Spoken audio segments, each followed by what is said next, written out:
Hey everybody, Tom Marks here from PC Gamer with Will and David from Firaxis. Hey guys, how you doing? Doing all right. And we're here with an early look at Civilization Beyond Earth Rising Tide and one of the new civs that we haven't actually seen yet, which is the Integer civ. So what's the Integer civ all about? So Integer is one of our four new factions. It's their backstory is drawn partially from sort of Germany or the Germanic area. And they're themed as a diplomatic sort of political style of civ. So that was their leader, Lena Ebner, and she is sort of an activist, sort of political underdog maverick type, who started the Integer faction sort of in opposition to the more dominant Franco-Iberian faction, which is the leader from base BE. See, I was really hoping when I heard Integer that it was going to be like robots. Well, any civ can become robots in this game. That's what I like about I suppose that's true. Yeah, so you can definitely make the robot Integers, but their powers have to do with diplomacy, the new diplomacy system, in particular the new diplomatic capital yield. So Lena gets to make diplomatic agreements for cheaper and buy units and buildings and cities with diplomatic capital. Very cool. And so what kind of type of world are we on right now? Is this like a very aquatic world, or obviously Rising Tide brings in a lot of new water-based things? Yeah, this is actually a Terran world, so it's a standard style of big continents and big oceans. Gotcha. We're looking at the primordial biome, which is this sort of hot, primitive volcanic, or maybe like think like Cretaceous period, like a lot of sort of verdant but sort of crazy life forms, and a planet active with volcanoes and things like that. It's one of our new biomes. But you're also seeing the primordial version of the aquatic biome. Every biome has an equivalent set for the aquatic terrain that goes with it. And so having the big oceans on this planet will let us have a lot of fun at sea as well. So we'll have a good mix of land and sea. Cool. And so we're going by, we've had a video on the site before about Civilization Beyond Earth Rising Tide when I got to play it a couple months ago, but so we're passing one of the first big new things, which is the brain coral, correct? Is that what it's called? The hydrocoral? Hydrocoral. Looks like a brain. Brain coral is an actual thing. That's where I got that name from. Right.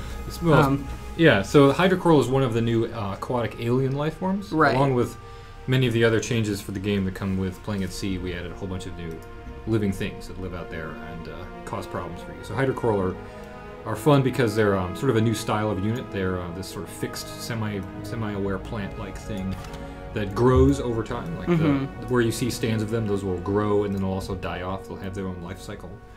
And so they're not inherently dangerous. Like they won't come after you because they're not really alive that way. But they'll definitely be in your way if you're trying to move your cities or your units around, and you can fight and clear them out. So they're aliens, but a new type of alien for the sea.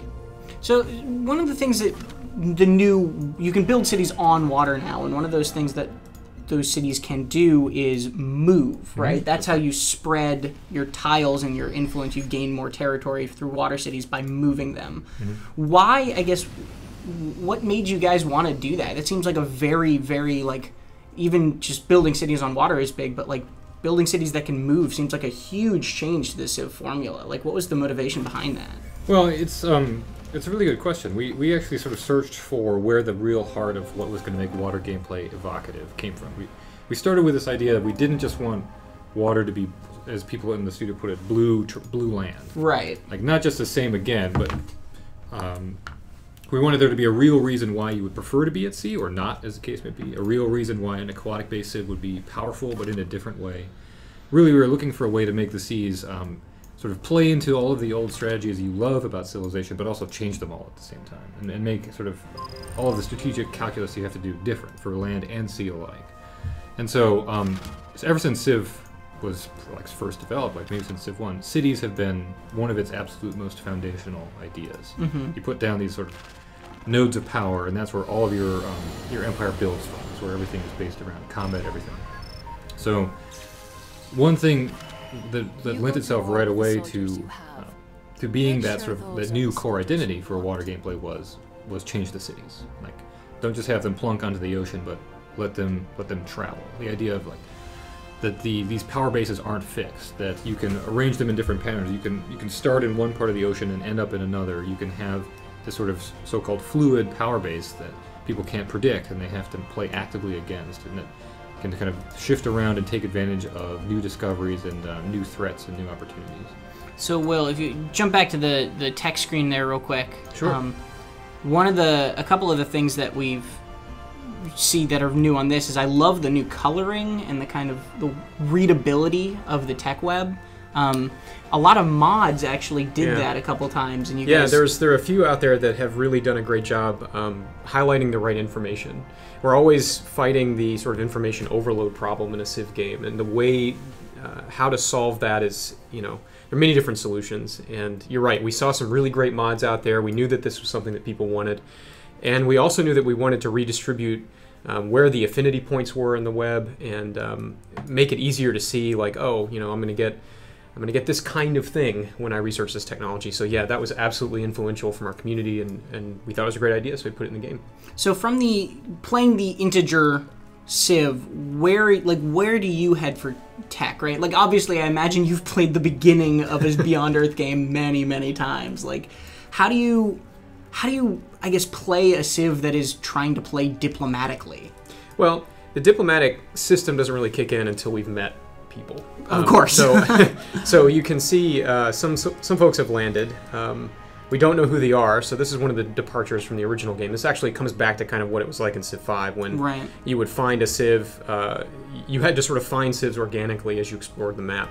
In this game, you know where they are, so they've landed here, but we don't know who they are, and we'll have to find them by meeting them with an explorer.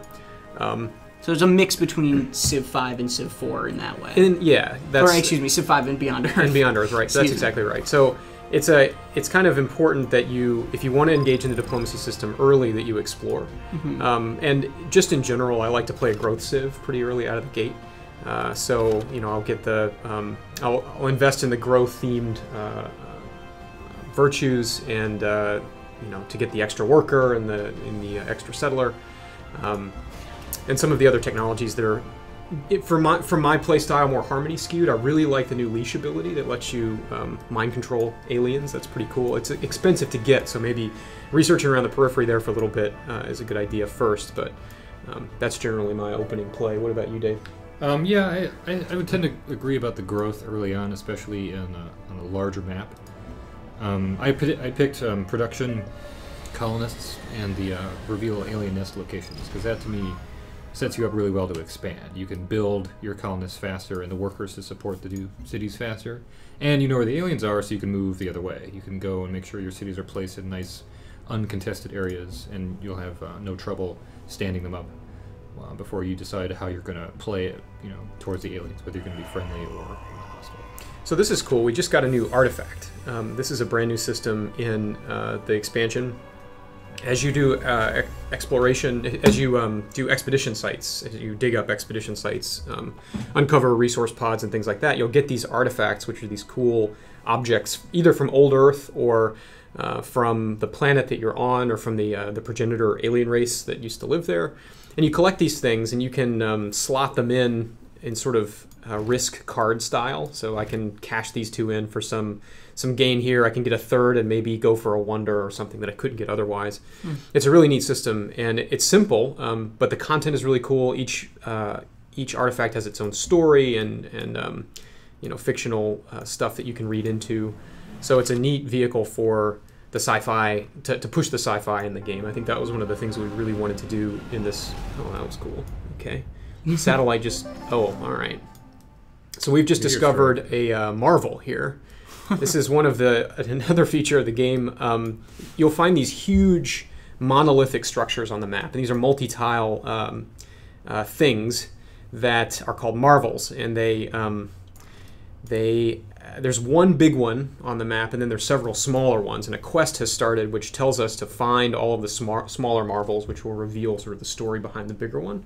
And once we found all the small ones, we get some sort of game-changing effect.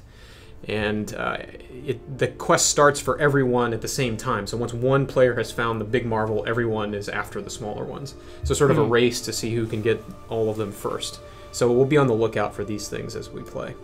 That's one of the cooler, that's one of the largest terrain features I've ever seen in a Civ game, that big crater right there. Yep. Yeah, I think one of the things that a space game can do, a space Civ can do really well, is push scale.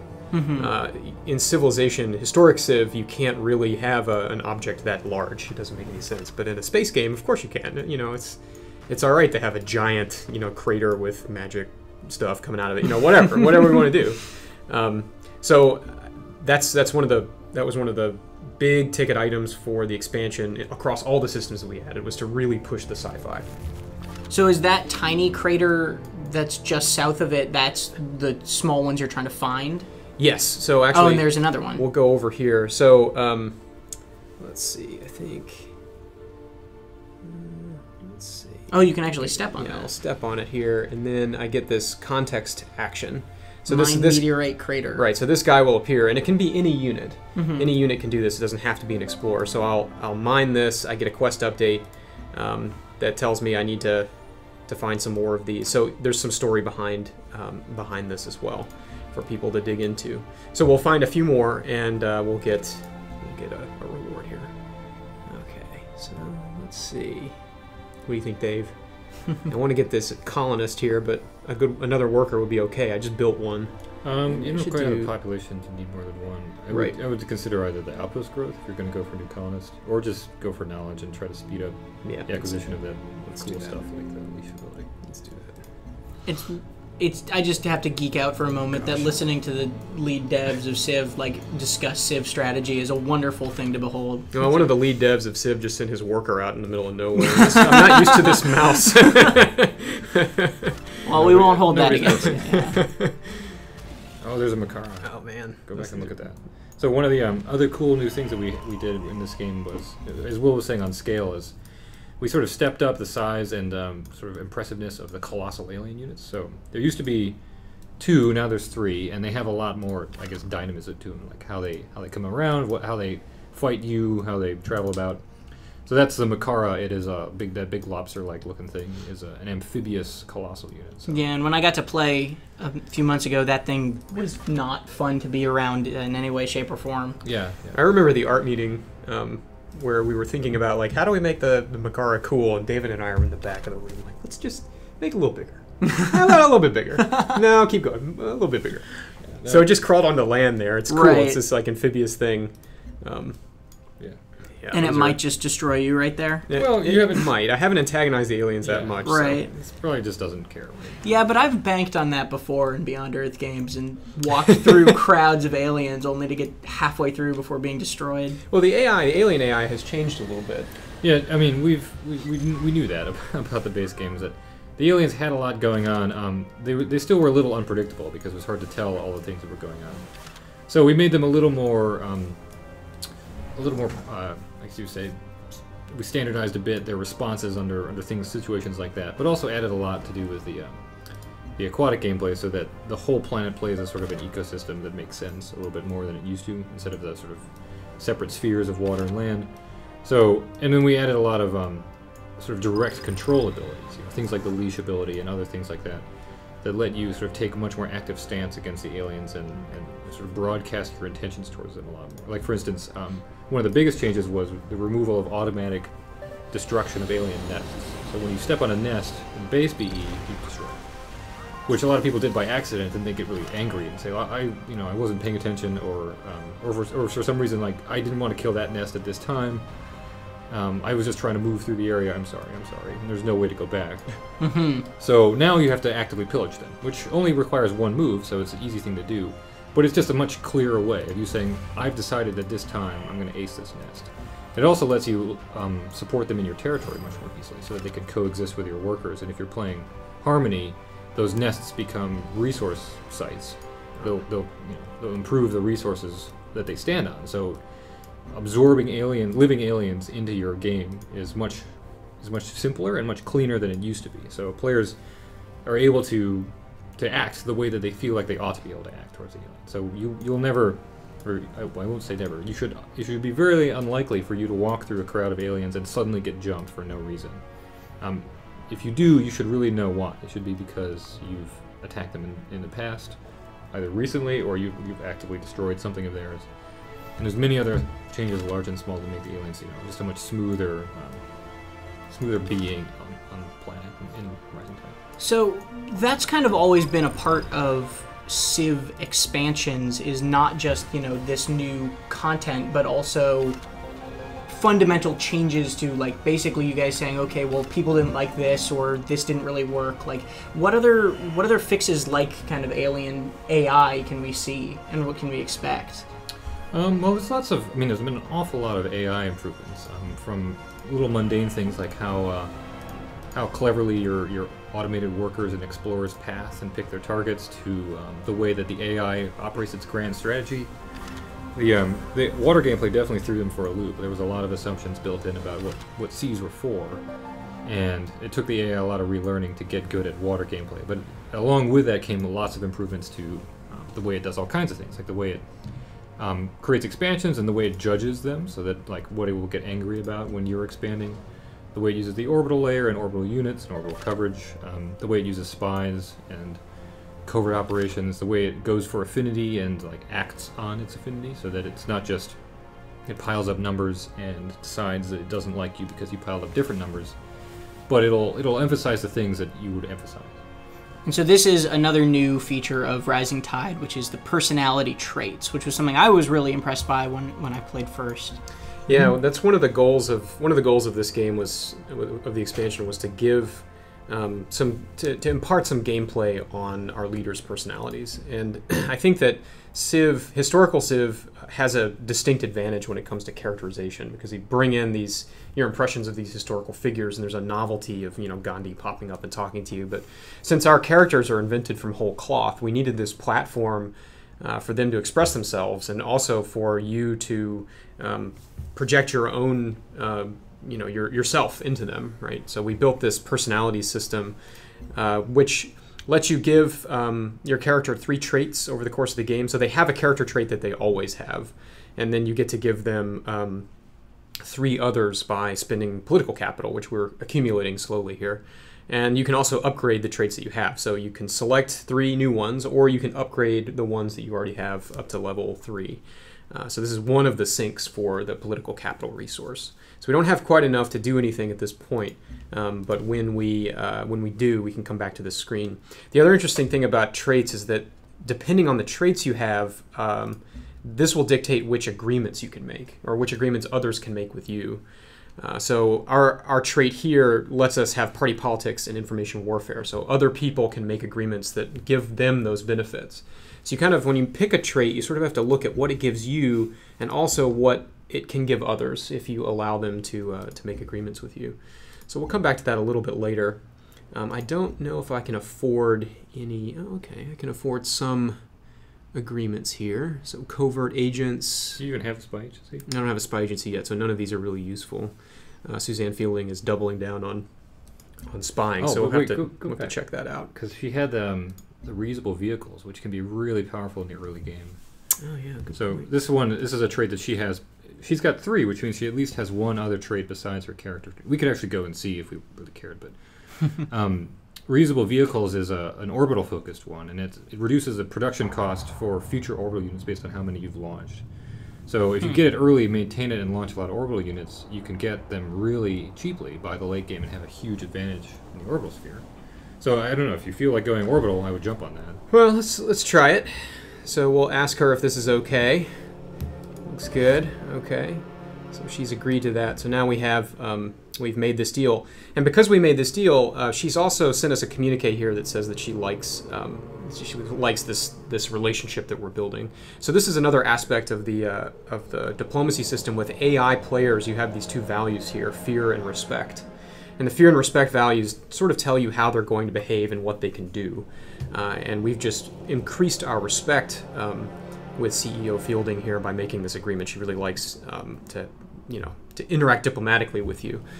So if we get our respect high enough, we can ask her to change relationship with us to a much more favorable relationship. So if we wanted open borders, or if we want to be allied, you'd have to do that after she reaches a certain threshold of either fear or respect. So you can make them afraid of you and dictate what they do, or you can make them respect you and dictate what they do.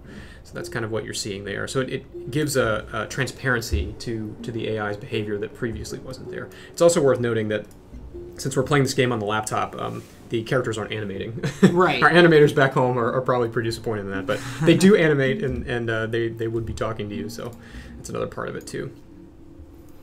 And so, was the respect aspect of that also? Does that give like civs that are not militaristic, I guess, a chance to still not get pushed over by? Like, is that what part of fear is? If you have a huge army, do people fear you more, or? Yeah, basically. I mean, it's been designed to play into the sort of things you would naturally expect when you heard the word. Mm-hmm. So yeah, if you maintain a big army or sort of a very active covert apparatus, basically, if you're capable of taking them out really quickly, then their fear will be very high, and that can fluctuate quite a lot. Obviously, as well. Maybe if you fight wars and a big portion of your force is depleted, the world's fear for you could change in a hurry. But mostly, it's a function of your military infrastructure. And then respect is actually a lot more subtle and more interesting, where based on who the character is and what sort of things they care about, which is a direct result of their traits. So Suzanne Fielding is covert ops focused, so she'll definitely pay a lot of attention to any covert activity you do, and she'll approve of you if you're good at it. You know, basically sort of a nod of respect. There's that word. So the more things that you do that they approve of, or that they also like doing, their respect for you will increase. And likewise, if you do things that they disapprove of or that directly compete with them, their respect will fall. So we just completed that that Marvel quest. So we found as many of those small craters as possible. Plus 25% production for 50 turns, plus 15 for every future crater mined. So we've just stumbled on a huge bump in production here, and if we find more of these craters, we can double down on that, which is great. And that's because you found those first? You found those before other civs? Anybody will get them, okay. If they find it. In some maps, it's more advantageous to find the thing first than in others, and each biome has a different marvel that will show up, and there's one for water as well. So it kind of spins the map type in a really interesting way. So if you play the primordial biome, it's a production focused biome if you find those marvel, if you complete the marvel quest in time. Gotcha. And so the marvels are based off of biomes specifically? Yes, they're based on, and the water marvel can show up in any of them if there's enough water to support it. But gotcha. Each of the biomes has its own marvel that you can find. So playing the different maps gives you definitely a different spin on your game. Mm-hmm. This is one of the ways that we brought like map specific gameplay. We didn't want to change the map too much, or have the map change the gameplay too much, because it would require basically balancing the game 6 times, which we didn't want to do. But it's a nice way to sort of incorporate map-specific gameplay in there. So I think we have enough artifacts to make something. Let's see what we can make. So my strategy of immediately researching these as soon as I got them was maybe not the best one. Yeah. So because we waited and got 3 here, we're going to get quite a bit of yield bump, but we also can bombard cities through any terrain obstacle, which is pretty cool. Huh. So you can get these interesting little perks like that. You can also get wonders in buildings that you couldn't otherwise. And is that perk based specifically off of the types of artifacts you combined, or is it just like at a certain threshold you unlock certain things? It's actually based, I think, on the category. Oh, gotcha. So it's like kind of like Risk. So you can combine these in these categories, and it will point to a specific loot table that it runs. So it's non-deterministic, but it's guided by the categories that you have, right, or that you used. Can you just zoom in on those whale things real quick? I wanted to say that you guys did a really good job of making the underwater look colorful and bright and alive, and like it would be like Alien underwater. Oh, I think so. Yeah, these are the Chelonia. They're very cool. They're a resource creatures.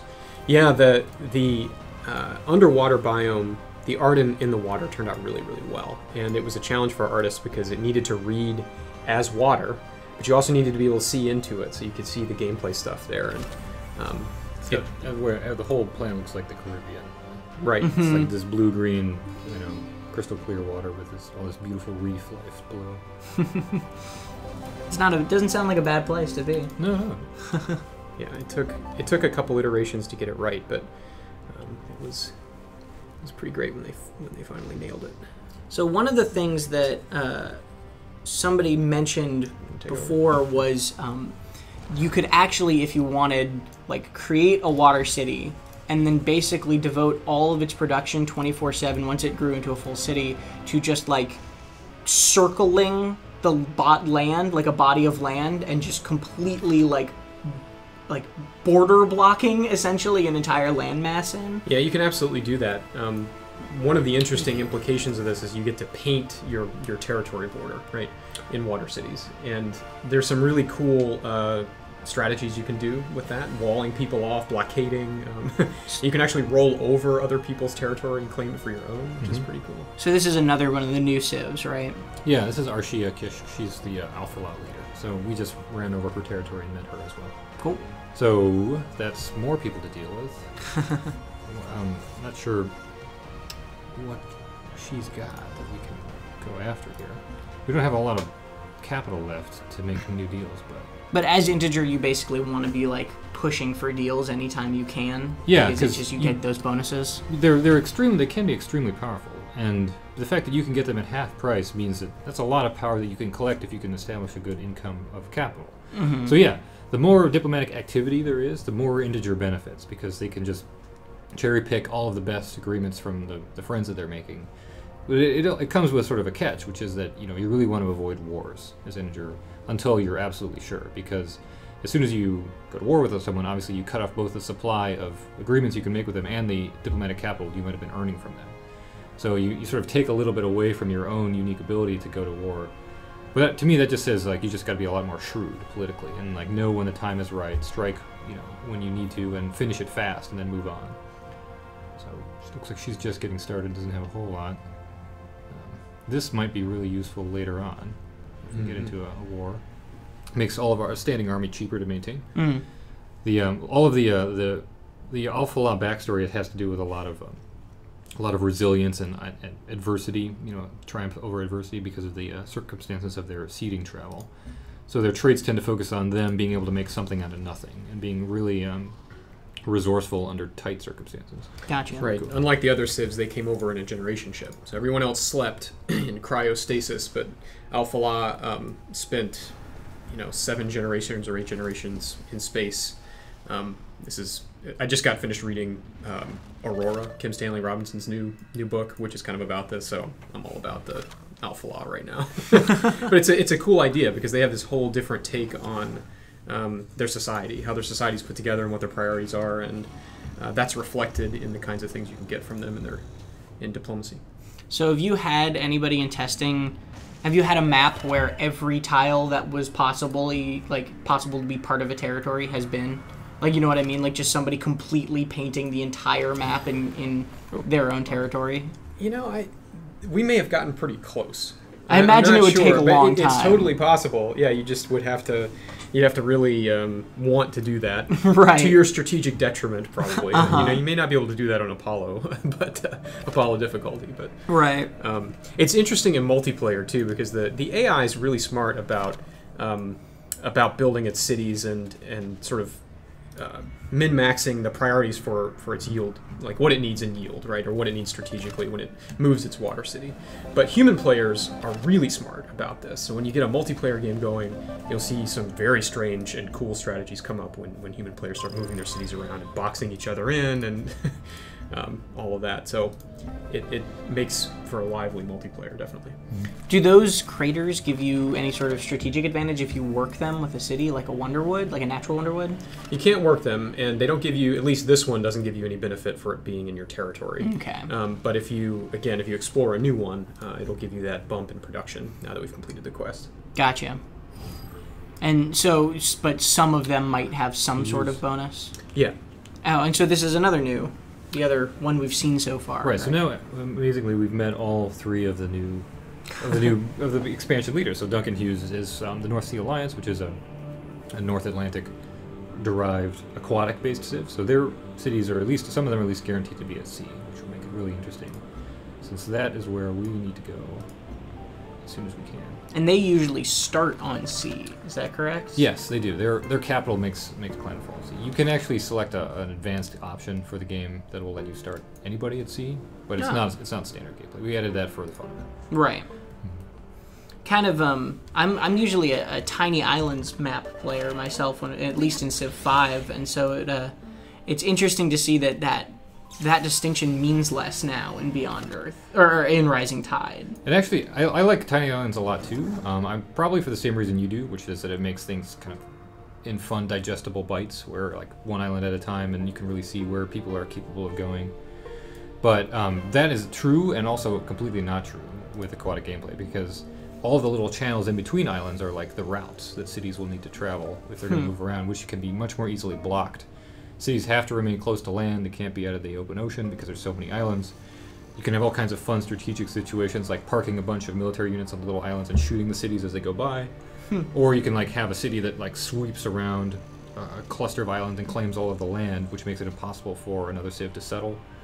Also, the hydrocoral can really mix that up too. Right, exactly. So Tiny Islands, I think, is still my favorite to play on, and for even more of a reason than it used to be. Show the hybrids. Yeah. Okay. Let me upgrade real fast. You can, because I don't like to leave things undone. just click them. Oh, you mean the hybrid levels? Oh, well, we can't really see them because got the bar. But some of them are there. So you've added the ability to get these stats if you're going into two different affinities now, essentially. Right. We actually showed a lot of these off in the live stream just the other day, but these are the highest level upgrades for this is the naval fighter, the ranged fighter, for the hybrid affinities. And many of the core units have hybrid options at the highest tier, and then there are also hybrid unique units, which we can show in the broader tree since I'm done here. And do hybrid units have different kind of mixed looks in the way that they're the end of like an affinity unit would? Yeah, absolutely. And actually, our direction to the art team was we didn't want an average. So I think the first right answer to hybrids would have been take harmony and purity and sort of average the two together, and that's kind of what you get. But these units have their own look and their own personality and their own sort of philosophical take on your adaptation to the planet. They look really cool, and they're not simply just averages of the art styles of the ones we had previously. And so we have several uniques, and then all of the base units have a top-tier upgrade that's 3 additional top-tier upgrades for the hybrids. And what was the motivation behind wanting to make hybrids? Like, or in general, just wanting to make, like, going into two affinities, like, still beneficial for you? I think a lot of that was just watching how people played. I think we anticipated the need for this much earlier than when we actually got around to implementing it. Basically, it's the classic RPG classing problem, right? If you have a bunch of classes in RPG and you multi-class, a lot of times you can hose yourself if you don't invest points in the right tracks. And we wanted to make sure that no matter how a player played, if they're role-playing, if they're making choices in the game based on what they see their role is, that they can't make a build that is ineffective. And dropping these hybrids in there and the sort of troughs that the old the base game's tech web had fills in those gaps and lets players have powerful armies and powerful military, even when they make decisions that blend the affinities together. Cool. And so, I like you said too, it was something that like just kind of people were doing, right? Like people were naturally finding themselves not just going straight down one affinity. And that's really what we wanted. We wanted the player basically to have this teardrop shape in the tech web by the time they were done. So explorative early in the game, and then pick a focus and go with it. And we built in the base game, we built a lot of systems to kind of funnel the player into that. We wanted to remove those restrictions, remove that funneling, and just let the player research whatever they wanted, and whatever was situationally appropriate for their particular map or their particular situation, and let them have awesome armies at the same time. So with the addition of all this new diplomacy stuff, is like, I don't expect the answer to this to be yes, but like, are you guys trying to like push away from like the just kill everybody? Did you think that was a problem in Beyond Earth, that there was too much military, or like why how does diplomacy fit into military? Sure, we absolutely are. We have a lot of players that are peaceful players, and that's one of the cool things about Civ is that you can win via peaceful means. Unfortunately, the kind of core of Civ 5 is a tactical military game. So the whole 1 unit per tile, getting rid of unit stacks, this sort of John Schaefer's original inspiration for this was Panzer Generals. That's a hardcore military game, right?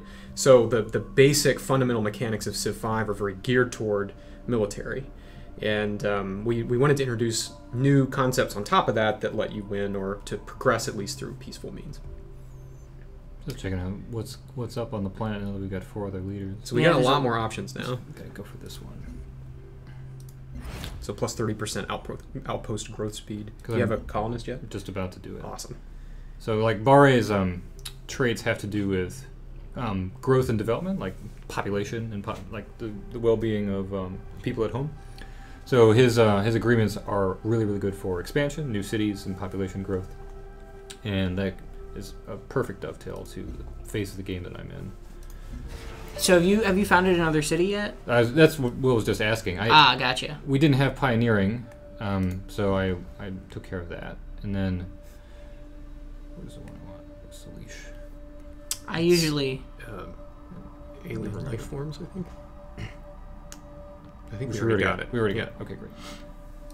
I usually go crazy wide when I'm playing games, like unstrategically wide. I just like having a very large empire in Civ games. Yeah, actually, it's interesting. In this game, having a lot of cities is good. You can play a wide Civ, but you don't have to. You can play. I mean, I've won the game with 2 cities before. If you have, basically build a city if you find a strategic location for one. And that's always a good plan. So we'll have to pick a place now. We've got a couple options here. There's some Firaxite and floatstone over there, next to that station. Where are you thinking, Dave? Up north here by the stuff up here. There's Firaxite. You gonna make a water city? Yeah, I would definitely.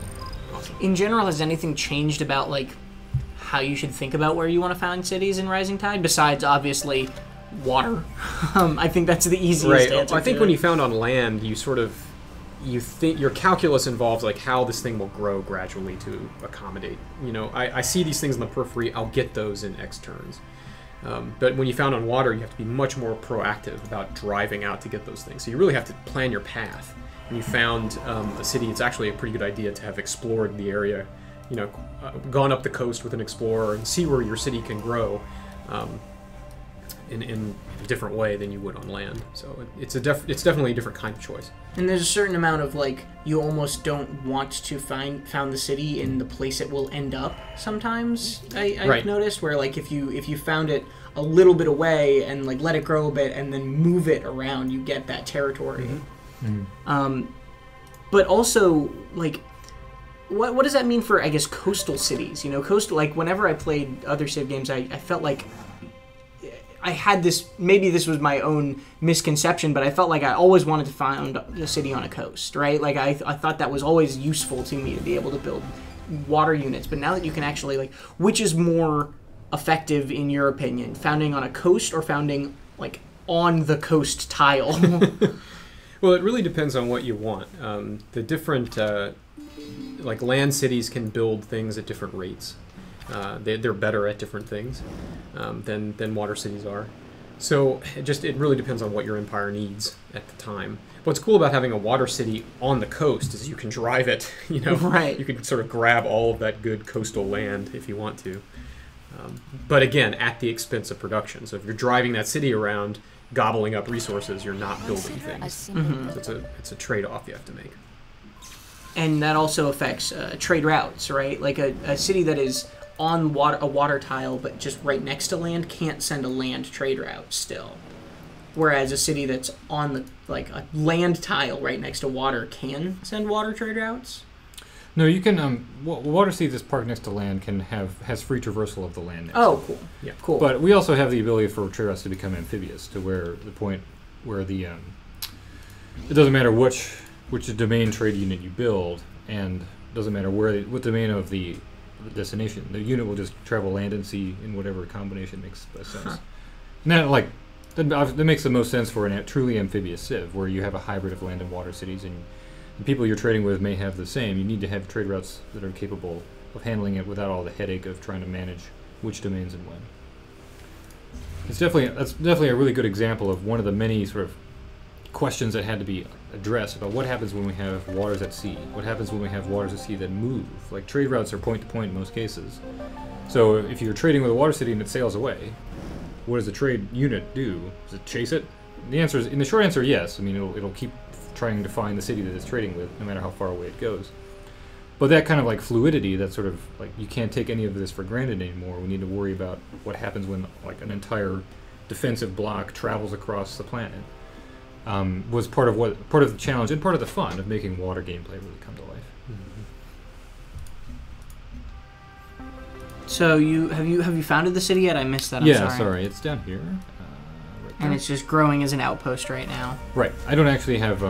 Speaking of trade, I do not have any trade routes up with which to speed its growth, but I don't need to because the. Run away, yeah, you just walked in a whole lot of ugly right there. Well, as long as I don't poke them first. The agreement I'm maintaining with Barre for 30% outpost growth is already acting really well. Oh yeah. In this case. So, in fact, that's what has spurred me to pick another colonist. Send one off this way. Normally, this would be a really bad idea of trying to build two cities really close to each other, but the my health is positive enough that I feel like I can sustain it, and if I can stand them up in the cities faster while I'm maintaining this agreement with Barre, then I can get to making better health quickly and not worry too much about that. Were you afraid at all with, like, I guess, like, making water mean less to, like, in the context of other Civ games? You know, like, the fact that every unit can already go onto water tiles and that sort of thing, like, were you ever afraid that would, like, stray too far from one of the, like, older ideas of, like, or one of the, like, some standard parts of Civ, like you research sailing and then you get this and then your units can embark in that sort of pattern? Well, I think one of the lessons we took away from the base game was to be a little bit more irreverent with the formula. Okay. And I guess the thing we were worried most about was making land less relevant. Huh. We wanted to make sure that both land and sea were equally important, but not to the exclusion of the other. So you can play an entirely land-based civ, you can play an entirely sea-based civ, or a mix of both. And each of those strategies is viable. But I remember David and I were at GDC last year, and we heard a talk by the Diablo expansion designer. And they ran into a similar problem. They were doing the Diablo expansion, like, because Diablo did it, or because Diablo 2 did it, we're going to do it. And, you know, balancing that is different for every franchise. And for us, I think in the base game we strayed pretty close to what Civ 5 did. And in the expansion, we sort of freed ourselves up, given permission by our fans, we sort of freed ourselves up to stray from the formula quite a bit. And I think that's a tendency, a trajectory that you're going to see more of with this particular franchise. So because Civ 5 did it, you know, we're going to take that into consideration, certainly. But we're definitely not afraid to mix the formula up. Yeah. So you just found one of those meteorite landing things, like right next to where your main city was too. It was hiding there. Yeah, all right along. there, which is good because if I mine it, because we hadn't previously discovered it, I can step up my production, which could be really useful when that city turns over. So, for instance, I might save the mining of this crater until this guy here becomes a city, so that I can use the production boost I'll gain for 15 turns to get his core buildings up and going. Mm-hmm. So the marvels are like they're designed to be huge, extravagant science fiction, epic things, which they definitely are. But even if they didn't do anything else, that would still be cool. But they're also designed to change your game in sort of unexpected ways, like the fact that I'm trying to game that, so to speak. Now it's altering my strategy. If I had known about that a few turns ahead of time, it might have been differently. So it's a combination of a mixture of discovery and sort of opportunism, and then the fact that there are these sort of sweeping global effects that Marvels provide to everybody equally, that sort of makes this interesting mutator, this sort of kind of arms race on the game for you to worry about. That you can accept the opportunity there, or just play your normal game. They're there for you to play with or not. But they're so big and powerful that they they will affect your game whether you play with them or not. A little like some of our other new features like diplomacy and aquatic gameplay. We like to say that even if you never play at the sea and even if you never trade anything in diplomacy, the fact that they're in the game will change your game. And that goes along partly just with the quest system of Beyond Earth in general, right? Like that it's things that you will get benefits from pursuing, but you could probably ignore them and like you could still play the game successfully. Sure. Yeah.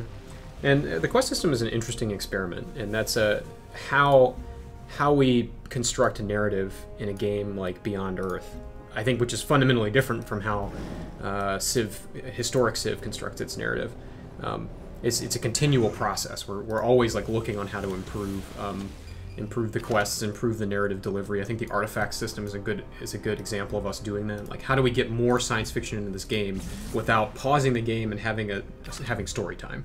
Mm-hmm. You know, and so we were always looking for hooks to get that story and fluff in there. Well, and to a certain degree with historical Civ, the player will make the narrative on their own. And that's exactly what we want the player to do here. And, you know, David and I said a couple times in different interviews that we, in the base game, intentionally did not put a lot of fiction in the game. Like, we held back all this story stuff that we had written. People really didn't like that. They wanted, particularly in a science fiction game, the world building. But that's exactly what it needs to be. It needs to be world building, not linear storytelling. Mm-hmm. So we want the player to tell their own story. We want these emergent stories to happen in a Civ game. But you've got to give them some kind of foundation. And to deliver that through new mechanics is always what we're looking for. And that's also, it's interesting, you mentioned this a little earlier, but I think it's a really interesting kind of conundrum that you have for yourself of just like, you know, like you said, everybody has an idea of what they think of as Gandhi's personality, right? Like, even if that includes nuclear warheads at this point in the Civ franchise. But everyone has that idea of where Gandhi fits into their story. And it's a real challenge that you guys are facing to inject that same kind of recognizable personality into, like, every Civ and every tech and everything like that. Right, and at least in the Civ's case, we said, look, our characters are never going to be as effective at conveying what they do just on their face as historic Civs. So we put a new mechanic in there, the trade system or the diplomacy system. We solve that with new gameplay, and that's kind of how we approach the narrative. With the tech tree, it's a different kind of problem. We call this the polynomial math problem. There was a tech in Alpha Centauri called polynomial math, and you read that tech and you're like, what the hell do I get from this? Right. So we have this interesting conundrum where we want to skew the game more sci-fi, but if we do that, it becomes sort of cold, and you can't really get, you can't look at the tech tree at a glance and say, oh, gunpowder, I know what that gives me, right? Right. You take that away. So the tech tree is organized in kind of a high-level concept to specialty concept way. So you research a high-level concept and then have the specialties underneath it to kind of give the player a little bit of a hint. But really, in this game, you have to just learn. You know, you have to go in there and learn the tech tree. For a lot of people, that's fun. They want to do that. But for people that are used to gunpowder, it's different. Right? Do you see Beyond Earth coexisting with Civ 5 to a certain extent? Because to me, they would appeal to two very different, like, people who like two different themes. I think that if we get some crossover, you know, we always want crossover. We feel like there's a category of people that love 4X games. They love the mechanics of a game like this, and they will play it if it's Civ, historic Civ, they'll play it if it's Beyond Earth, they'll play it if it's whatever.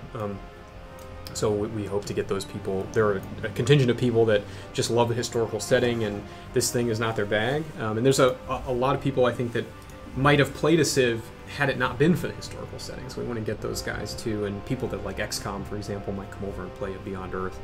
Mm-hmm. But we don't want to alienate our audience, but we also want to make a different game that appeals to a different group. And again, like, that's the challenge of making a new game like this. And you know, Firaxis will always have a historical Civ offering. That's not, you know, that's our bread and butter. We're not going to mess with that. Don't worry. Right. But what Beyond Earth provides us is this really awesome experimental branch of the Civ tree, where we can do things like the Marvels, for example, or the diplomacy system that you just can't really do in the historical context. There's the brain. Here's the aquatic one. So we found another marvel here. This map is one of the few that has two. It's just got that nice land-water balance. But that's the hydrocoral hive mind. So study the brains. There's a brain right over there. There's a brain there. Yeah. Oh, so this was actually one that I encountered when I got a chance to play. So you have to go around and study and see study the different hydrocoral brains, and then you end up eventually they benefit you, or they become your allies almost. I forget exactly what they do. They give you visibility first. I think, yeah. They give you you can see wherever there's a hydrocoral, you get visibility on the map, which is pretty cool. And I think it's white fog visibility. You can see everything. Actively. Yeah, it's pretty cool. So yeah, everywhere there is one of these things, right, you'll be able to see that. And you could alternatively just start blowing those up, but the aliens would get mad at you, right? Right. Yeah. Right. And they're also, when I was trying that, they seemed really tough. They seemed not anything to be messed with in the early game. Mm-hmm. At least, even just they take a lot of hits. Yeah. Yeah. So yeah, the hydrocoral were meant to be basically terrain features that you could destroy if you wanted to. They will, if you attack them with melee units, they have this sort of miasma that will damage you. But you can attack them with range units and it won't hurt you. It just takes a while. Mm-hmm. Then you take a lot of hits. So you found it now. I think you have 2 full cities now, right? We're working on a third. And working on a third. Yep. And so out of curiosity, what's your guys' personal preferences? Do you go tall or wide? And for do you build those 2 cities up, or do you go like I said, I play on lower difficulties and just try to have fun because I love the exploration of Civ games and I love just building huge empires. Mm-hmm. But obviously, in a perfect world, if you could you knew you were gonna win, would you go tall or wide, right? That's a good question. I think depending on how much aquatic opportunity there is, it's much more fun to go wide because lots of cities sailing around means a lot of competition and sort of interaction among the civs. But if you're holed up and you're going for a solid victory and you've got a solid lead, I tend to prefer tall because I like to stack a lot of buildings and a lot of power up in one big city, and just pretty part of the fun of Civilization for me is creating. There's a term we use called the beautiful machine, which is an object that is clicking along, that's working flawlessly. It's producing an abundance and self-sustaining and all the fun parts of empire building. And the more that you add to a single city, the more like that it begins to operate. And it's also just easier to look after, just one city. And then to concentrate instead on diplomatic interaction or covert ops, or hell, if you're interested in it, in military. So I think, absent any other circumstances, I would prefer wide. Mm-hmm. But the aquatic gameplay, there's so many opportunities out there, and the way that you use them is primarily by having cities and using them as sort of the center of massive battle groups.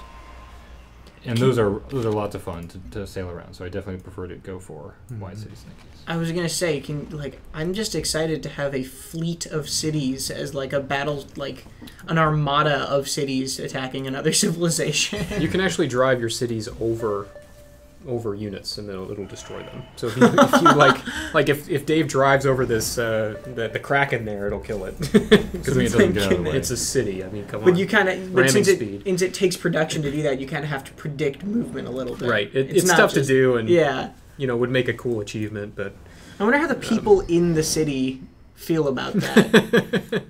They're just going along their day-to-day lives, and they're driving over Krakens. Yeah, who knows? Speed bump. So Archie is proposing an agreement with us. They want access to our party politics agreement, in return for which they will pay us capital. And remember, the party politics agreement that they want comes from the trait that we have as a character. So I will absolutely accept, because I definitely want to make more capital. So each turn we'll get 2 additional diplomatic capital. We're already at +7, so we're doing okay. We could actually probably upgrade our traits. And or add a new one at this point. And that was also beneficial for them because that gave them +3 diplomatic, what's the Yeah, what's the diplomacy? Right, diplomatic capital is Diplomatic capital. Yeah. So that gave them +3 diplomatic capital per turn, while giving you +2 diplomatic capital per turn, and that was like, so they're at a net essentially. Suffer. Yeah, you need some health, man. I have too many cities. I built a nursery there, or a clinic, I mean, in one of them. Has anything changed on this screen, on the virtue screen? I think some of the synergy bonuses have changed a bit. I don't recall exactly, but not most of it is the same. We were pretty happy with the way that this worked out. Right. This is a relatively old build. We did put some new art in there, which is kind of cool. So the screen got a little love, but the mechanics of it are very similar, if not identical. Right. So actually, I'm going to do something interesting, which is now that I've got my cities up, I'm going to let go this agreement with Barre, which he's not going to like. Because I don't need the outpost agreement. So he's upset at me. You see this little communique up here. It says, do not throw away your relationship so easily. So he sent me a little like snippy remark saying, we had a good thing going, why'd you give up? And so you're moving that city right now as well. Yeah, this is going to travel this way to see like these two resources here I definitely want to have. I don't want to drive over my own mine, so I'm going in between. It's a little circuitous. But this is because the water cities don't gain territory on their own, which we've established many times talking about the game, is that you have to be very proactive when playing your water cities about where they're going to be and how they're going to improve themselves. So the best piece of advice I can always give a player when thinking about playing aquatic gameplay in Bird is don't forget to move. Don't assume that your cities, you can just park there like land cities and take care of themselves. And like I was low on energy. I was in the negatives for a while, so I don't really have enough to buy tiles too easily. So moving is now especially important if I don't want the city to stagnate. It's already at 2 population. And it's nice that it's nice that moving a city is relatively cheap, right? Like it takes their production and it takes their turn, but it's still a low enough cost that when I was trying it, it didn't ever feel like I was like, oh, I can't move this, it would take me too long or anything like that. Because if it did ever feel like that, you would never want it, right? Yeah, it's not prohibitively expensive. But if you play the North Sea Alliance, I believe it's even cheaper. Yeah. Yeah. That's their sort of superpower, so to speak, is they're an aquatic themed civ, and they're... You're finding a lot of those, yeah. Yeah, I've just stacked up, I think, like 45 turns worth of a production boost. Oh, my goodness. It's going to really help. And that's after, didn't it come with 50 turns as well? Or? I think I used that up. We're already 85 turns in. We got that pretty fast. Yeah. But I'd have to double check. But yeah, now that I've got my 2 fledgling cities, I really benefited from that. So actually I'm going to set these guys on population development for a while. So David just used what are called processes. I think the game refers to them as developments. They're data, they're processes. In the XML, they're processes. Right. we've been developing this game too long. Yeah, so that devotes your city to one function basically, and doesn't build anything. It just makes one thing better. The Arshia Kishk's special ability deals with these things, so you can. Eldy's insulting me on my culture. Of course, as she's wont to do. Right. If Eldy isn't insulting your culture, you're doing something wrong. The communiques are great. There she is. Right. They really they let these characters really take center stage. Like we were saying, they need a little bit more help from the game to express themselves because they're not Gandhi or Montezuma. They're these new characters that need a voice, and the communiques are a really great way to do that. They will comment on all the things that you do. They're like little text messages that you get. Right. Oh my goodness. There's a lot of aliens. It's not actually that many. I mean, they do live here. We haven't riled them up yet. Yeah, no, we're definitely avoiding them. I've been picking supremacy-focused affinity development, as you can see, but I've also picked up a little bit of harmony along the way, more or less accidentally, by getting technologies that had things I want, like the leash ability. Mm-hmm. So, which we haven't used yet. We should try that. I think we need one more. Oh, okay. Before we can use it. Like the leash is a harmony-specific ability. You can't just use it. And that's the one that lets you essentially take control of an alien unit. Yeah, standard level leash lets you take control of normal alien units, like little ones. But a much higher version will let you take control of the colossal So you can mind control the Kraken, the Siege Worms, and the Makara. But not until fairly late in the game. So anyway, this was a good illustration of the hybridization of the affinities. Like, I played thinking, oh, I think I'm going to go Supremacy. And now I look at my affinity progress, and I've got equal progress in both. So the game offers you a lot more opportunities to spread out as you go along, just kind of naturally or organically, where even if you don't think you really want XP in that affinity, things that you're doing are aligned with it, so you'll get it anyway. And you can look up, like I just did, and discover you have advantages you hadn't anticipated, and that in turn can change your play. And you no longer feel like you're necessarily... Oh, my. Don't fight them, please. Yeah, okay, stay right there. you no longer necessarily feel like you're wasting... Right. Like an affinity, like wasting time by getting an affinity, even accidentally. Right. No, there's no such thing as like I could have got a level in my dominant one, and instead I have one in this one I'm never going to use. Because now you can use it.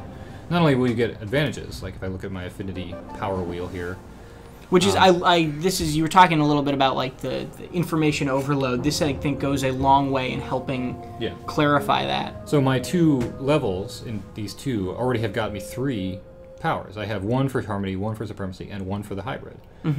So this is giving me extra science for my levels in both, so 4 extra science per turn for having that spread. And then on top of like my Harmony trade routes through Miasma and my Supremacy explored expedition powers. So the game is already rewarding me for this hybridization that I'm doing just organically through play. And if I could play for this explicitly if I was mindful of this particular hybrid or any hybrid and I wanted to have its advantages, I could definitely go for it. But yeah, it makes it so that your game is customizing itself to you both actively and passively, which we really like. That's part of what affinities were always meant to do, and the hybridization angle is helps a lot with that. So a huge theme of Beyond Earth since the base game came out is customization. You know, like your units get customized and you choose your affinity, and when you build a new building, eventually you get a quest that lets you customize that and like pick a specific route for it. Was customization something that you guys felt like you just couldn't do on a historical Civ game, or was this something where you... what was the motivation behind adding all of these customization choices? Well, I think you could certainly do customization in a historic Civ. Right. There's no reason why you can't, but historic Civ tells the story of humanity's past, and that's a kind of a known quantity. So, to a degree, what you do in historic Civ has to line up with what you think, what in your head happened in history. Not 100%, but there are some expectations you have to meet. But in telling the story of humanity's future and Beyond Earth, it opens up a lot of design possibilities. And the more customization we put in a game like this, the more ownership players have over the experience that they create. You were talking about the emergent storytelling stuff earlier. The customization goes a long way to helping players feel like they've created the story, that this game belongs to them. And I think that's the reason why we wanted to double down on this idea of customization and an open, uncertain future. That's kind of one of the taglines internally. We say Beyond Earth represents an uncertain future, not a known past. What were you grumbling at earlier there? Just I'm running out of expedition sites. I think we're finding all the things. I'm trying to jump on as many artifacts as I can. Mm-hmm. I still only got 3. Is that the only way to get artifacts? Is expeditions? No, it's the best way. Okay. The progenitor artifacts are almost exclusively from digging up progenitor things on the planet. Old Earth ones you can find in resource pods, as well as like crash satellites and things like that. But the alien ones, the alien world ones, are the easiest to find, assuming you're willing to burn alien nests for them, which I'm not yet, though I am starting to warm to the idea. The aliens aren't really bothering me. Like that reveal alien nest locations loadout choice has worked perfectly. Like my cities are nicely distant from, like, this is the closest one, and I've hardly seen them at all. They really haven't molested my settlements very much at all. But we are playing on a smaller map, and the other civs have gobbled up quite a few of the... I'm also trying to like hound out the rest of the hydrocoral brain site so I could finish that quest and get a hydrocoral site. But there's a dude parked there. So wait a turn, see if he'll go away without me having to shoot him off. You're finding a lot of those. those like comet sites too. Yeah, yeah. There's a lot more. One of the sort of another fun thing about the expansion is that it's just a lot more dense with, rich stuff. Like all the old content from the base game naturally, but then whole catalogs of new content, and it's all there together. Plus, the rates are a bit higher because the oceans are fully playable surfaces. So the planet is just littered with goodies, and it's really exciting because like here we're almost 100 turns into the game, and I'm still like finding huge island chains I haven't even seen before, and covered with expedition sites, goodie and resource pods, and all kinds of things that are really helping my civ. I'm almost based on it. Like a lot of my early game power came from exploration alone. So. Yeah, the world of goodies. One of my favorite games of all time is Heroes of Might and Magic 3. Yeah. And if you play that game, it's first of all, it's gorgeous. It's like the last great pixel art game before we went to 3D. But it's a map full of like goodies, just goodies everywhere. And in Civ, when we design Civ, we talk a lot about coveting. You want the player to covet what's on the map. You want the player to covet what other Civs have, so that they'll keep playing and get those things. And we tried to up the goodie density, as David said, to make the player covet more, to sort of get that same feeling that I had when I played HOM 3. Just this infinite possibility of goodies. Speaking of which, there are a lot more agreements we could make. People are starting to get denser with trades, which actually I think I would like to do. Yeah, you've got only got one. You've got the capital for it. So here's a good example of like what's fun about diplomacy. So I've got a pile of diplomatic capital, but not a really strong income. So the question is, do I get an agreement which has a per turn diplomatic capital cost? That's like one of these. Right. See, 2 per turn is costing me to buy this, which actually I've yet to actually use. So she's not going to be happy. She's just burning all of the bridges. She's going to be pissed. Well, it's not that much. Like she's been approving of my city development all along, so my respect with her is probably just fine. But it costs a certain amount of capital to start an agreement and a certain amount to maintain it. Those are cheaper for me, so there's a lot of options I've got. But I don't have the income to support a lot of these permanently. Like I'll start eating into my reserves, and I'll have to let go of the agreement at some point unless I generate new income. So the question is, do I go for that, get one of these agreements, or several maybe, and like burn them for as long as I can and then let them go? Or do I spend it on my personality traits, which are fixed advantages that apply only to me? So they might be weaker, at least initially, than an agreement. But there means that there are more sources of other people to buy agreements from me, which means I can get more diplomatic capital. And it's a long-term investment. Like if I establish one now, I can upgrade it along the course of the game, and it can become extremely powerful by late game. The only catch to that is that trait additions and upgrades are much more expensive than agreements in most cases. So I could make my character trait better. I would go for another trait so that you have more agreements that people can buy. What I really need is health. So Yes. Your people are still sickly and yeah, actually, pale. I'll just show these really quick. So domestic is almost exclusively like just make this part of your civ stronger. So you can see there's a lot of strong yield focused ones, and then various kinds of like trade routes or covert ops based ones. So domestic is, as the name suggests, about augmenting a section of your own power curve. Political tend to be a little more sophisticated, where they have to do with the diplomacy that you're doing or other things you're doing. So like here I can get health for every agreement I maintain, and for injury that can be extremely powerful.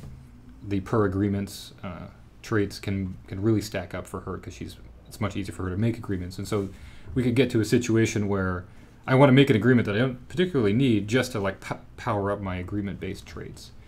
And so you can see like how there's this sort of wheeling and dealing kind of landscape that you can play diplomatically, where the real reasons why you might engage might be masked or might be really only visible to you, but to others you're just projecting whatever power you're projecting. This is also a significant change from how you talk to other civs in civ games. Mm-hmm.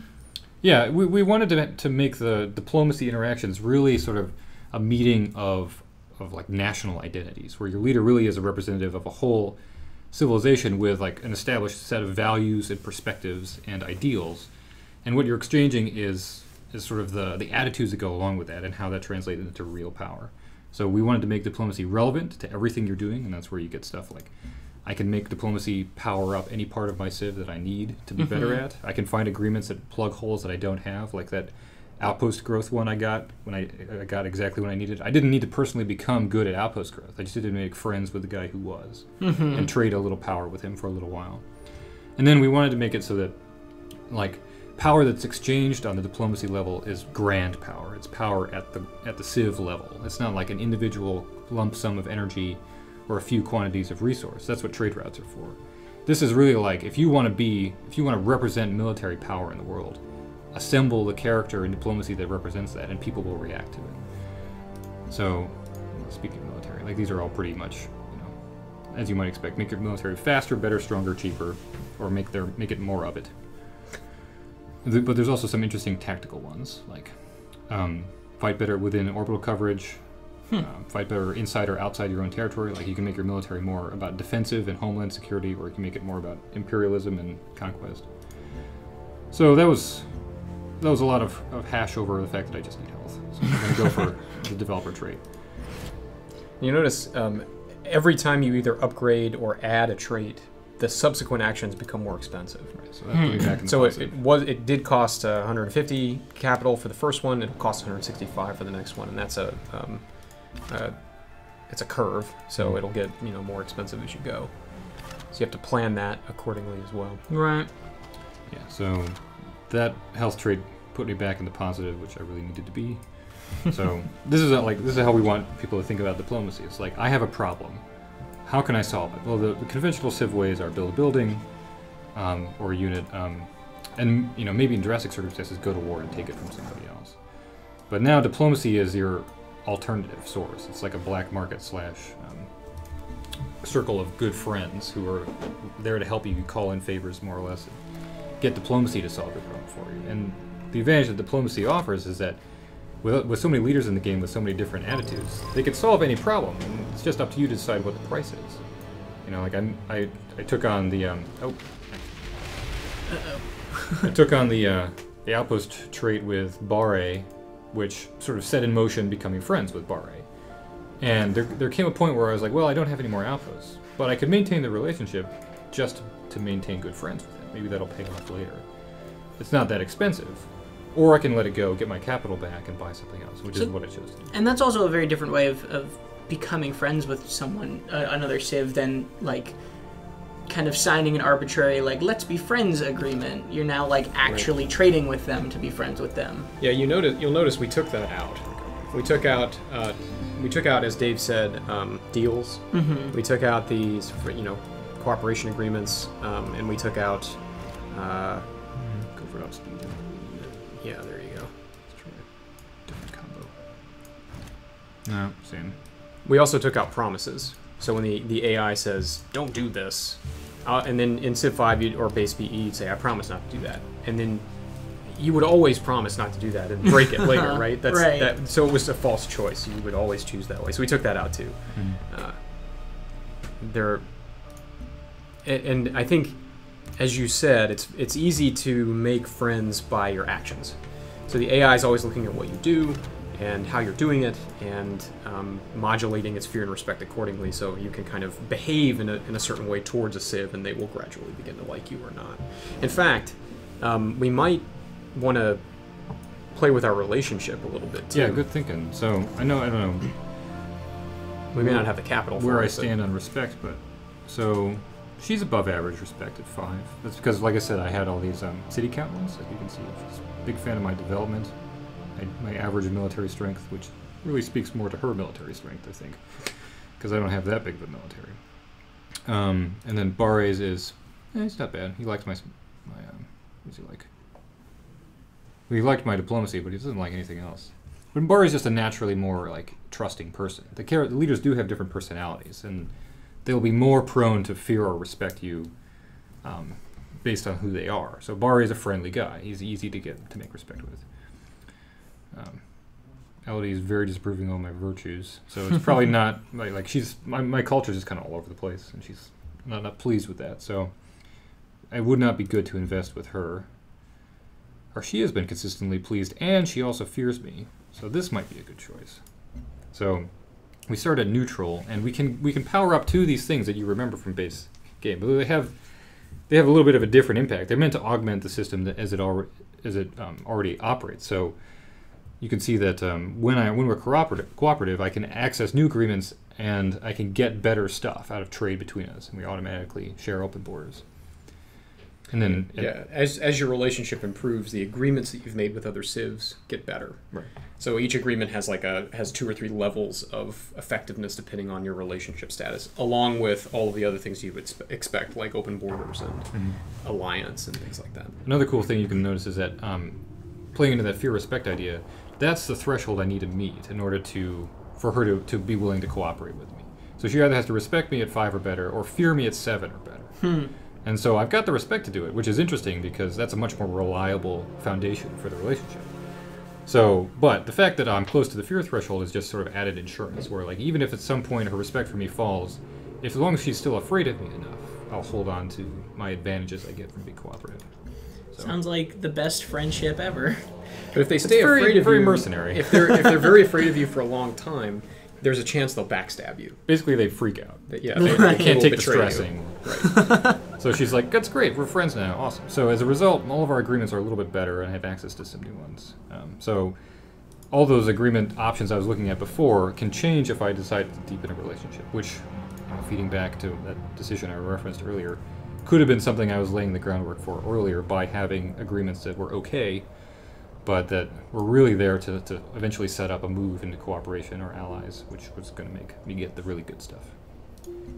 Is there any balance between like land cities and water cities that you think is like you're supposed to strike, or is it just kind of like wherever there are resources you should be settling, like you mentioned earlier? No, it's designed to be seamless, so that wherever you want to settle, like the whole surface of the planet is treated kind of equivalently for making good places to go. I mean, water's got slightly different style, like with its sort of deep canyons and things like that you can't initially settle on. But the idea is that you should be able to go where the power is. There's really no barrier. Like as soon as you can build colonists, you can drive them into the sea or onto land, as the case may be, and they can settle there. So wherever you see good resources, go build a city. It's just you're going to have to capitalize on it in a different way of land versus sea. And certainly the threats are different out there. Like water cities are a lot more vulnerable. Yeah. Because they're inherently weaker.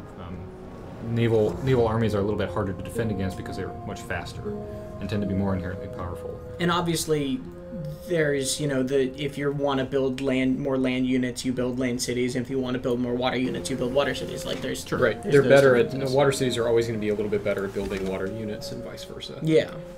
It seems like, I mean, the biggest thing is that you were saying this is a Terran world, right? Mm-hmm. You can see a little bit of the shape of the world, like big continent. It's essentially like the generic land layout. It is. And yet you've been exploring.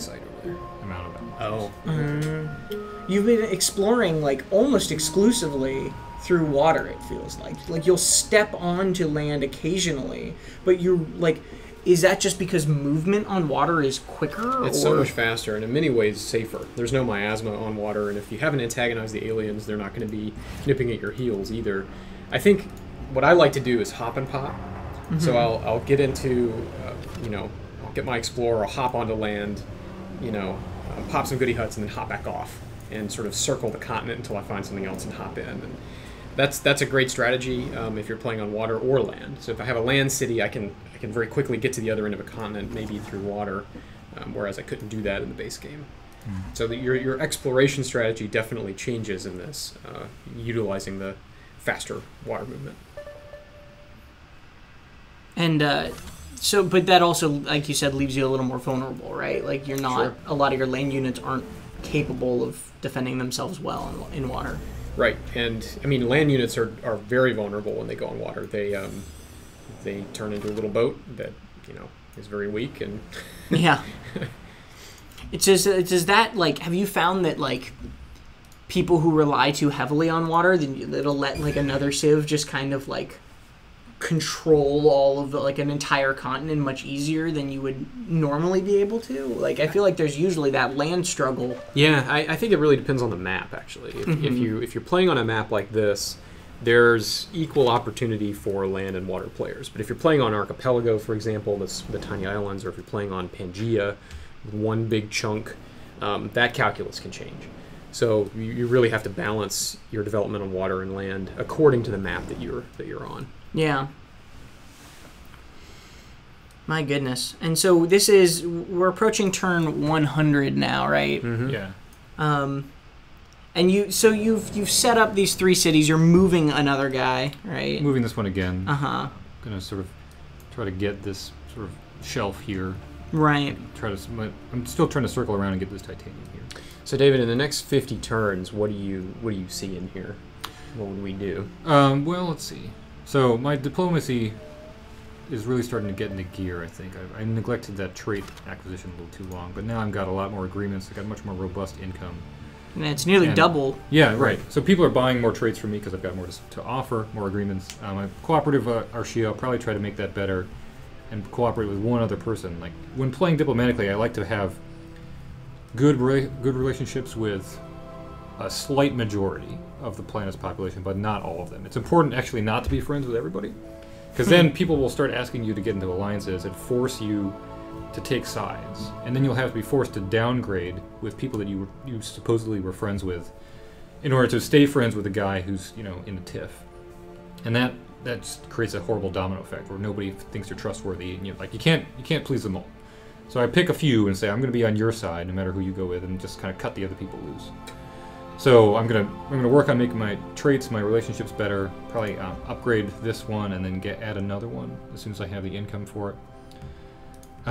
The cities that I've got going are clicking along, so I'll probably add one more before I start really diving into what you might call the victory run. Like, get in the lane where I'm going to start going for my supremacy affinity hard, standing up the army I'm going to need eventually to both build and defend and operate my Emancipation Gate, and also just kind of be ready, maintain a good sort of cushion of military size to keep my fear levels at the right level where people are not so unafraid of me because of my weak military that they view me as a weak target and go after me, but not so big that I'm like forcing people into high fear and they start to get nervous and run the risk of backstabbing. So I think one more city, consolidating this area, maybe like trying to lock off this continent from Barre, build a city down here, snap up the strategic resources, go for the supremacy affinity, and set up the victory run. That's what I would do in the next 50 turns. How important just is connecting your territory with these cities? Because it's obviously much harder with water cities because they won't just grow out here and here. Yeah. Would you try to make a little bubble? I guess ordinarily yes. Like Weltgeist here, my capital, can grow out to 3, so this is going to fill in this little orb here. Mm-hmm. Castellan, I already said I'm going to bring around the side to go after this titanium, so that'll connect.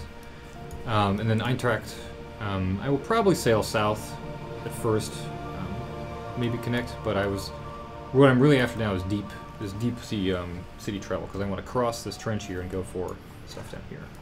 So it's not that important in this particular region because there's no alien nests here, there's no other civs settling right here.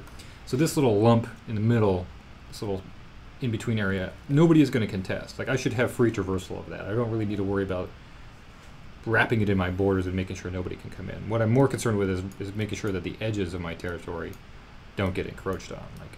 With the settlement here, that's their capital. So he's definitely going to want to do the same thing. He's going to want to surround his capital with solid settlement sites. He's got one here, which is probably a resource-rich spot. But this is resource-rich as well. And so is this right here. So he's definitely going to expand north, and I want to guard against that before I worry about knotting this up. But it is a good point. With aquatic cities and moving them around and getting their territory to link up, it can be both easier and harder to get a solid knot of land of area, because you're painting in these sort of swaths that may or may not give good coverage, shall we say. But you can also cover a lot more ground. So I can wall off this whole approach here and this whole approach here just by a few well-placed moves, and that will set me up pretty well. And it can be pretty hard to take over somebody else's water city if the city that claimed it is nearby, because the cities block each other. So I should be pretty safe. Yeah, but the perfectionist in me is never going to let that little hole in the center stand. Yeah, if you're after beauty in your civilization, you can definitely go for a nice even territory. But keep in mind that that's your goal, not the game's. I just feel like I'd be hard pressed not to just troll multiplayer games and make a water city at the top and just go straight down, just make a line down the center of the map every time. Use it to draw crude pictograms Yeah. for your opponents to appreciate. Right.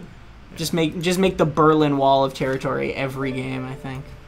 You can certainly do that in a multiplayer game. Like I said, the multiplayer matches get pretty crazy with water civs. Yeah. Well, I think that's about all we're going to show today. Thank you very much, Will and David, for giving us an early look at it. When can we expect Rising Tide to hit Beyond Earth? October 9th. 9th. Yeah, October 9th. Cool. Yep. Well, thanks very much. And be sure to check PCGamer.com when we have a review of that in October when it comes out. Thanks very much, everyone.